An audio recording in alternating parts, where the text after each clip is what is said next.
அப்பா அப்பா தான் பாப்பா ஃபர்ஸ்ட், அப்பாக்கு அடுத்துதான் நீ.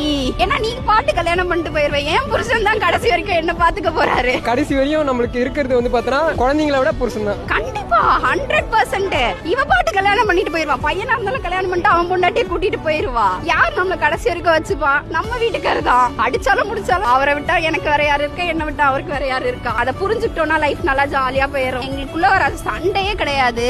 3 வருஷம் ஒரே வீட்டுக்குள்ள பேசாமலாம் இருந்திருக்கோம் நாங்க. பக்கத்துல தான் இருப்பாங்க, அதுக்காக பிடிச்சி இப்படி தள்ளில ஒண்ணுமே கிடையாது, நார்மலா இருக்கும். எல்லாத்துக்குமே ஒரு ஸ்பேஸ் கொடுக்கும். 3 வருஷம் பேசாம இருந்தேன்னு சொன்னீங்க சண்டையில, அது ஈகோனால தான். ஈகோலாம் இல்ல, தெரிஞ்சேதான் 2 பேரும் பேசாம இருந்தோம். பேசினா அடிச்சுப்போம் 2 பேரும். அதை அடிச்சுக்காம இருக்கணும்னா கொஞ்சம் பேசாம இருந்து ஸ்பேஸ் கொடுத்து பாருங்க, ஆட்டோமேட்டிக்கா. கொடுத்ததுக்கு அப்புறம் என்ன புரிஞ்சுது உங்களுக்கு? இதே ஸ்பேஸ் எல்லா டைமும் கொடுக்க முடியாது, ரொம்ப லாங் அது. இப்போ வரல, அப்ப நம்ம உண்மையாவே மாறிட்டோம்ல, மெச்சூர் ஆயிட்டோம்ல நம்ம 2 பேரும் அப்படின்ற அளவுக்கு நாங்க வந்துட்டோம். அப்பதான் தெரிஞ்சிச்சு 2 பேருக்கும் 2 பேர் எவ்வளவு இம்பார்ட்டன்ட்.